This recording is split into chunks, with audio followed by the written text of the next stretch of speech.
Carlings is a fast fashion retailer in Scandinavia, part of the Norwegian retail group Varna. In 2018, Carlings launched its online store, years after the competition. The challenge? Make it known.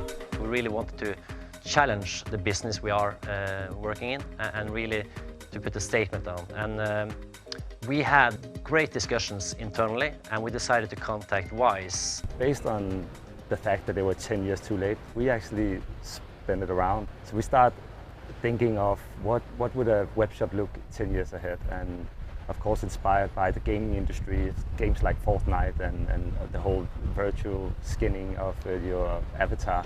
We kind of thought like that must also be what you have on web shops 10 years ahead, digital clothing. So that's what we pitched to them basically. Our generation lives in a paradox. On one hand, we love to express our style and creativity online. On the other, we want to reduce all the production waste that has a negative impact on the environment. According to McKinsey, clothing sales have leapt 60% since the arrival of social media. So Virtue, the creative agency at Vice, created a way of producing a virtual collection of clothes designed to fit perfectly to create an image for use on social media, and all without making a single garment. After a great meeting with the Carlings marketing team, it didn't go quite so well at board level. We presented the idea and nobody was clapping. So we're like, oh, that didn't went well. So they said like, we're gonna call you back in 2 days time, and then they called and say like, it's off, it's too risky. That meeting was the strangest meeting of my life, because actually I honestly didn't understand what they were talking about, making a digital collection and all those kind of things. And I was like, this can't be serious. This is nothing that the consumers would be interested in. So we invited them to a workshop under the idea of that we're going to present new ideas. But what we did was kind of creating a workshop of leading them towards taking the decision to actually run with this idea in the end. And during that meeting, the CEO kind of like puts his fist to the table and said like, okay, let's do it. So that decision was made right there? It was, yeah. Even though you presented exactly the same? Exactly. He knew that he was taking a risk, but he said like, we have to do this. It's such a great idea, so we have to do it.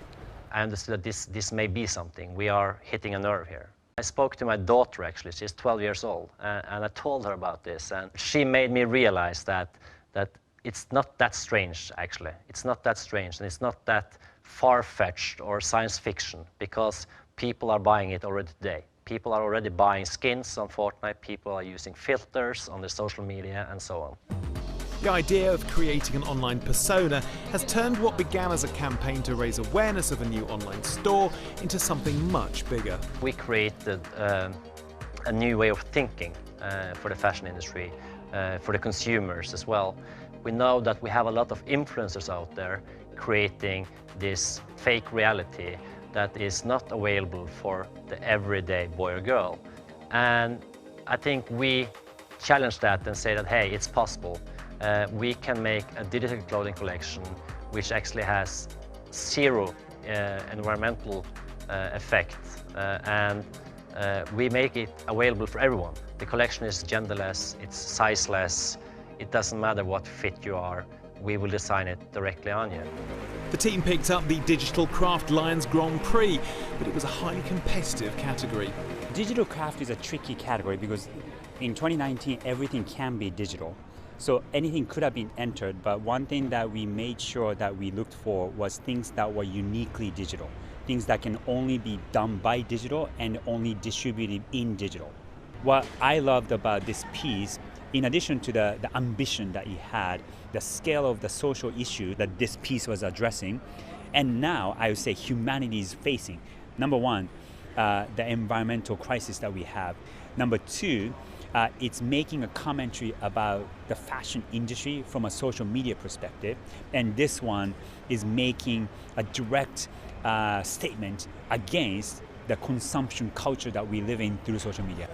This was rewarded because this could be a small leap for an industry to actually change an industry.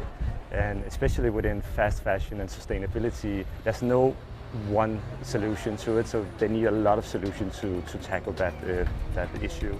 We actually have got the possibility to talk to the world about our values, and that yes, we work with retail. We know that we have a lot of challenges when it comes to sustainability, but we are aware of that and we are doing whatever we can to reduce those issues.